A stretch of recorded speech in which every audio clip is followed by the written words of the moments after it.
दोस्तों आज से कई साल पहले मैंने गेम ऑफ थ्रोन सीरीज देखी थी। हॉलीवुड की वो पहली मेरी सीरीज थी और उस सीरीज को मैंने इंग्लिश में देखा था।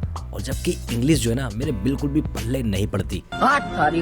लेकिन जब मैंने गेम ऑफ थ्रोन सीरीज को देखा तो उसी वक्त से मुझे प्यार हो गया हॉलीवुड की वेब सीरीजों से। क्योंकि भाई गेम ऑफ थ्रोन का जो लेवल था ना वो वाकई एक बहुत ज्यादा अलग लेवल था। वो सीरीज मेरे माइंड में कई दिनों तक छाई रही और मैं यही सोचता रहा कि इस जैसी सीरीज अब शायद ना आए। हालांकि इसके बाद मैंने बहुत सारी सीरीजें देखी, जैसे वाइकिंग हो गई, सेक्स एजुकेशन हो गई, लूसीफर हो गई, यहाँ तक कि डार्क सीरीज जो है वो भी मैंने इंग्लिश में ही देखी। तो मेरे को प्यार हो गया था हॉलीवुड सीरीज से और मुझे लग रहा था कि भाई गेम ऑफ थ्रोन जैसी सीरीज कोई भी बनने वाली नहीं है। मनी हाइस्ट देखी, मेरे को बहुत ज्यादा पसंद आई।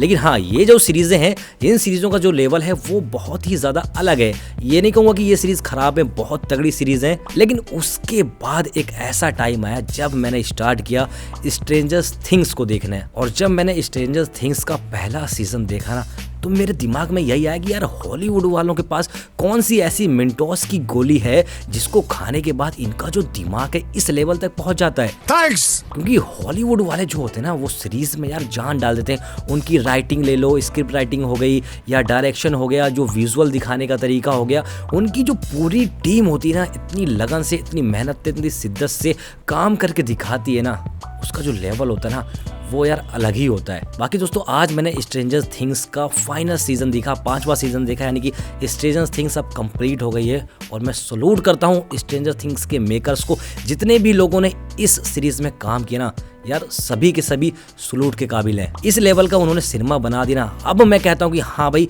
कोई सीरीज ऐसी आई है जो गेम ऑफ थ्रोन को टक्कर देती हुई नजर आई है। और जिन लोगों ने अभी तक ये स्ट्रेंजर थिंग्स सीरीज नहीं देखी ना, मैं वाकई उनको बोलूंगा यार भाई सभी काम धंधे छोड़ दो और इस सीरीज को पहले देखो। उससे मेरा क्या फायदा। लेकिन ये स्ट्रेंजर थिंग्स जब सीरीज आई थी इसमें जितने भी कैरेक्टर थे सारे काफी छोटे छोटे थे, लेकिन आज इनका लेवल देख लो, क्या यार अलग ही लेवल है। और तो जब ये सीरीज आई थी ना हम ये नहीं सोच सकते थे कि ये सीरीज कहां तक जाने वाली है और किस तरह का सिनेमा हमको देखने को मिलने वाला है। ये ना बिल्कुल आउट ऑफ माइंड था। लेकिन नेटफ्लिक्स और इस सीरीज के क्रिएटरों ने ना साबित कर दिया कि हम ऐसी चीज आपको देने वाले हैं, ऐसी चीज आपको देते रहेंगे जो आपके दिमाग की माँ बहनें करती रहेगी। अरे कहना क्या चाहते हो। स्ट्रेंजर थिंग्स जो सीरीज है, इस सीरीज की मैं जितनी तारीफ करूँ ना उतनी कम है। इसमें आपको कॉमेडी देखने को मिलती है और डार्क फैंटेसी आपको देखने को मिलता है, और ये भी कह सकते हैं कि इसमें आपको हॉरर भी देखने को मिलता है। और इस सीरीज की जो क्यूरियोसिटी है ना वो वाकई कमाल की है। जब मैं मनी हाइस्ट देख रहा था तो मेरे मन में बहुत सारी चीजें चल रही होती थी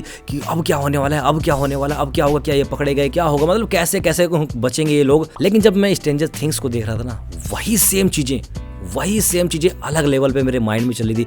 क्या ये वैकना को मार पाएंगे, किस तरह से वैकना को मारेंगे, क्या इनके साथ कुछ गलत हो सकता है, क्या इसमें कोई कैरेक्टर मरता हुआ दिखाई देगा। भाई साहब कुछ ज्यादा नहीं हो गया ये जो स्ट्रेंजर थिंग्स है ना इसके एक भी सीजन मेरे को ऐसे नहीं लगे कि मेरे को मजा नहीं आया। हर सीजन में यार क्यूरियोसिटी जो मेरी थी ना वो बढ़ती ही चली गई। और जैसे ही कोई भी सीजन मेरा खत्म होता था ना मैं इंतजार करता था अगला सीजन कब आएगा। और जो सीजन में देखता था वो सीजन मेरे माइंड में कम से कम 10, 12, 15 दिन घूमता ही रहता था। सारे के सारे कैरेक्टर मेरे दिलो दिमाग में छा गए थे। सोते जागते हर टाइम स्ट्रेंजर थिंग्स के कैरेक्टर मेरे माइंड में आते थे। जो मेरा फेवरेट था वो हर टाइम मेरे माइंड में आता था और मैं तो अपनी तरफ से स्टोरी बना लेता था यार अब आगे क्या होगा।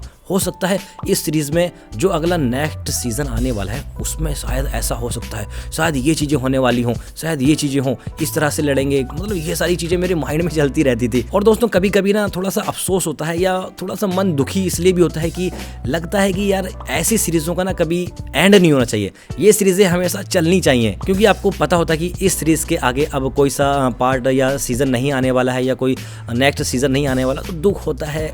मतलब आप उन कैरेक्टर से ना जुड़ जाते हो तो वो बहुत ज़्यादा हम लोगों को इमोशनल कर देते हैं। तो कुछ ही इस तरह की सीरीज थी स्ट्रेंजर थिंग्स जिसने बहुत सारी चीज़ें मेरे को एक्सपीरियंस करवाई और एक अलग लेवल का सिनेमा उन्होंने दिया। और बाकी जिन लोगों ने ये सीरीज़ नहीं देखी ना वो यार डेफिनेटली सीरीज़ को देखना। मैं बता रहा हूँ वाकई आपको ये सीरीज़ पसंद आई है। और जिन लोगों ने देखी है वो कमेंट करके बताना कि आपको ये सीरीज़ कैसी लगी और जो फाइनल एपिसोड था या फाइनल सीजन था वो आपको कैसा लगा। बाकी ये जो वीडियो थी वो स्ट्रेंजर थिंग्स के लिए थी, समझ लो ये जो वीडियो थी वो स्ट्रेंजर थिंग्स का फेयरवेल था मेरी तरफ से।